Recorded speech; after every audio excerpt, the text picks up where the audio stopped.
Hello, fashionistas. Welcome to Digitally Presenting Your Collection. My name is Helena Krodel, and I'm a communications and branding expert with two decades experience in the fashion and fine jewelry industries. Since remote meetings have become the absolute norm when it comes to communicating, WWIN asked me to join you today to help arm you with tips and tactics to succeed. When digitally presenting your collection, whether it's fashion or fine jewelry or accessories, my goal is to help you present your collection elegantly, effectively, and on brand using digital platforms like window shopping or Zoom, or of course, there's a million others. It can feel awkward and downright confusing to meet with people on screen. My hope today is to make you feel confident and comfortable so that you can continue to grow your business and rock some new accounts. At the end of this presentation, I will share my email address with you as well as my Instagram account, so you can feel free to reach out to me directly should you have any additional questions or concerns, or if you need someone to practice with, I can absolutely help with that. So this is going to be fun and informative. Are you ready? Let's go. Okay, here are my 5 tips to digitally presenting your collection. Number 1 is, of course, you guessed it, preparation and planning. First, prepare yourself. You want to take deep breaths. You want to act as if you'll be presenting to a person, not a screen, and get yourself ready. Prepare your collection is next. So organize, iron, unkink, sort all items in your collection together so that there's a flow and an order that makes good sense. So collections can be organized together. So types of pieces like necklaces, earrings, rings, or pants, skirts, shorts can be sorted and shown together. And then next you want to prepare your background. So cute faux backgrounds are fun but distracting for social calls. So instead opt for a real background that's simple, tidy. I like solid, very simple environments because I'm a minimalist, but that can also feel austere. So maybe not one blank wall, maybe have a picture in the background, a lamp, maybe close by, a picture, curtains, and make sure that the clutter is, of course, removed. Preparing your lighting is also really important. So overhead lighting can cast shadows underneath your eyes and can be really unflattering. So opt for natural light that can come in from a window or a lamp that's close by, perhaps 2 feet from your camera, so that it doesn't cast a glow or shadow on one side of your face. When all that is done, you want to prepare your sound. So wearing headphones or earbuds, if possible, is great to block out background noise. If there's more than one person on the call in your room, home, office, you can use the computer audio, but be sure to test it in advance because we all know technology likes to act up when we least want it to.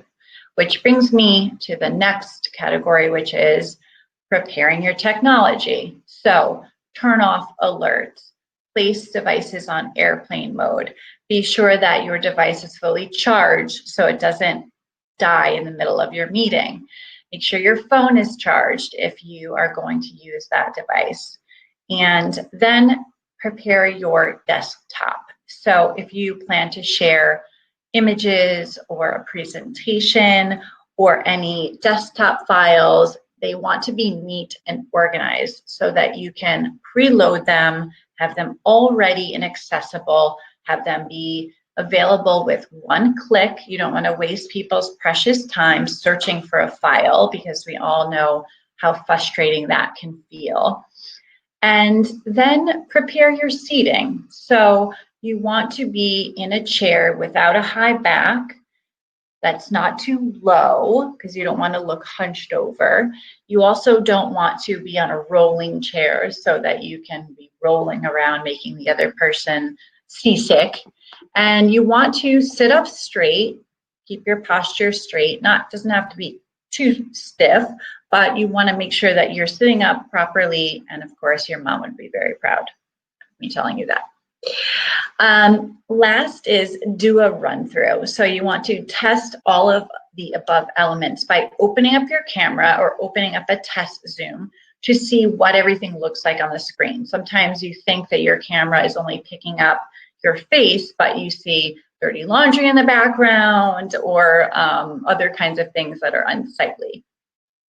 So when all that is done and you get on the call and you start and go live, you want to properly introduce yourself. Of course, they know who you are, but you want to make sure that perhaps if there's someone new on their side, that you introduce yourself, say your name, you want to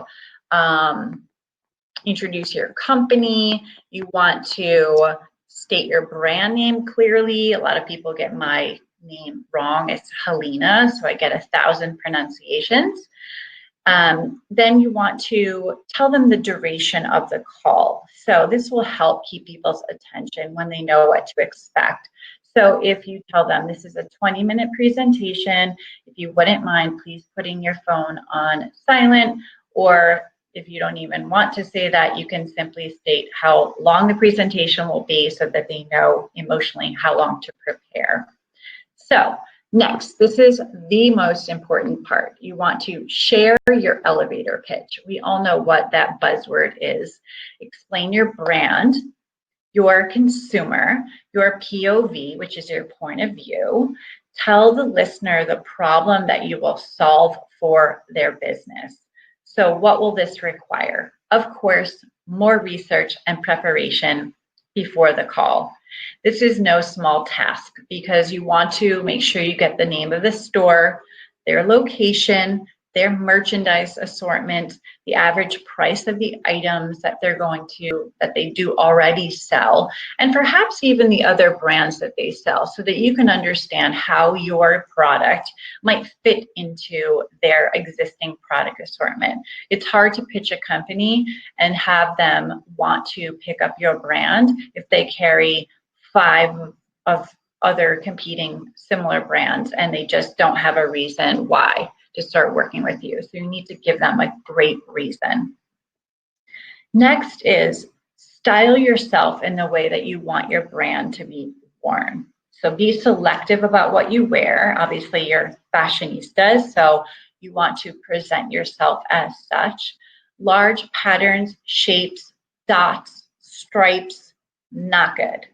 Solid colors are ideal. Nothing fussy or shapeless. This is borderline with my poof, but you can absolutely wear something that makes you feel good and fresh and on brand for you in your store brand business. My number one hack for looking fancy, especially on Zoom calls, is to add jewelry. Choose jewelry wisely. So for earrings, you want to opt for studs or hoops and steer away from anything that dangles, sways. It can be really distracting if you're moving your head. If you wear bracelets, make sure that you don't wear a ton of bangles and they can clank around and make loud noises, which is also distracting and super loud sometimes on camera. For necklaces, opt for face framing styles that you can see on camera because long layered necklaces can sometimes get tangled, look fussy, and you can't actually even see past the chest area on most calls. For gents, the same rules apply, minus the jewelry. So for gents, you want to avoid crazy loud colors or loud patterns. Try solid colors, simple styles like collared shirts, polo shirts, lightweight sweater, fitted t-shirts are fine to wear. And of course, guess what? If you have an iconic fashion style, you may end up throwing all of these rules out the window and rocking an old tattered t-shirt with a leather jacket, and who am I to stop you? You do you. The next section is number 4, body language. It's important to engage with your audience to be authentic. When you're on camera, everything is heightened. So try to be entertaining, try to be engaging, because according to the digital information worldwide, the average human attention span is now shorter than a goldfish. That's 8 and 9 seconds respectively. Boy. Okay, so next, get used to seeing yourself on screen. When you first start doing this, it's so hard not to stare at yourself. It will be tempting to stare at yourself in that little box. Just look at the other person while speaking. My best advice here is to eliminate your ego. Try not to feel self-conscious. Try not to fidget with your hair, your makeup, your jewelry, your clothing, all the things that can be really hard to watch. Try not to dart your eyes side to side. Try not to look up and dream up the answer to a question. Don't look down, look shady. And try not to make large gestures with your hands. It's okay to move. You don't need to sit on your hands, but try not to make crazy large gestures, sway, lean, move around. You want to make sure you sit relatively still and you can lean in 10%, which shows that you're engaged in the conversation. And of course, if you lean back, you look like you have a double chin. If you are too close, it looks a little creepy. So try 10% lean in, just like you would if you were sitting with someone telling you something super fabulous in person. And don't forget, speak 10% slower, because you want to make sure that you don't burn through your whole presentation, leaving them confused and eyeballs popping out of their head. So you want to speak 10% slower, enunciate your words, make sure you are prepared in knowing what you're going to say. And all of this talking can make you very thirsty. So make sure you have some water on hand and avoid beverages with bubbles, because that can cause bubbles in your throat, gurgling while you're talking. And even if you love coffee, I understand, I do too, but we've all either spilled or attempted to spill coffee on our devices, which causes a lot of scrambling and freaking out, which is not the best thing to position to put yourself in when you're presenting your collection.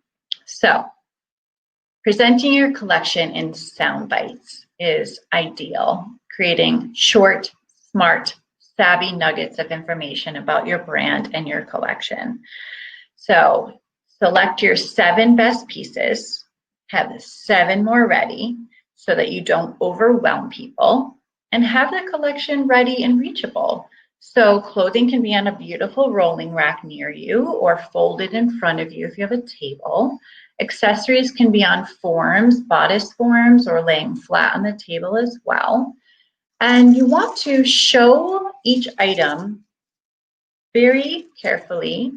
And here's an old trick I used to use. I would hold it for longer than you need to, but also make sure that you're not swaying it around and that you're not making people uncomfortable, because if you pick up your camera and try to bring it towards the item, it's very hard for the person who's on the other side of the camera to follow. So you want to hold that up nice and slowly. You can just rotate the item and describe what they're looking at. You might be prepared with all the colorways, prices, or you can send that to them after if they're interested in a style. And make sure you have a notebook or something to write down notes of things that they liked while you are on that call. So If you have a lot of accessories, you want to show them each one at a time. You can point and hold if you have them on forms in front. So you can just point and hold at the item that you're looking at. I used to do this a lot on television when I did live TV segments. Don't bring the camera to the item. You want to bring the item to the camera so that the person doesn't get seasick. Whoa, while they're looking at the items. Show each piece loud and proud and leave time if they have questions, but don't expect that they will have questions. Offer to send supporting materials later, like company bio, your own personal bio, line sheets, price lists, as well as your requested terms of payment. Last but not least, you want to say thank you for their time and give a courteous goodbye. Make sure that you have their email address or however you want to send them the information afterwards so that you can absolutely be in touch and offer to keep that line of communication open with them. So I hope you enjoyed my 5 tips and tactics to digitally presenting your collection. My name's Helena Krodel, and I would be more than happy to help you if you have questions, comments, concerns, or if you need help practicing. I will put my email address and my Instagram account in the notes, and I wish you all the best with your fabulous, amazing collections, and I look forward to seeing you again soon. Ciao.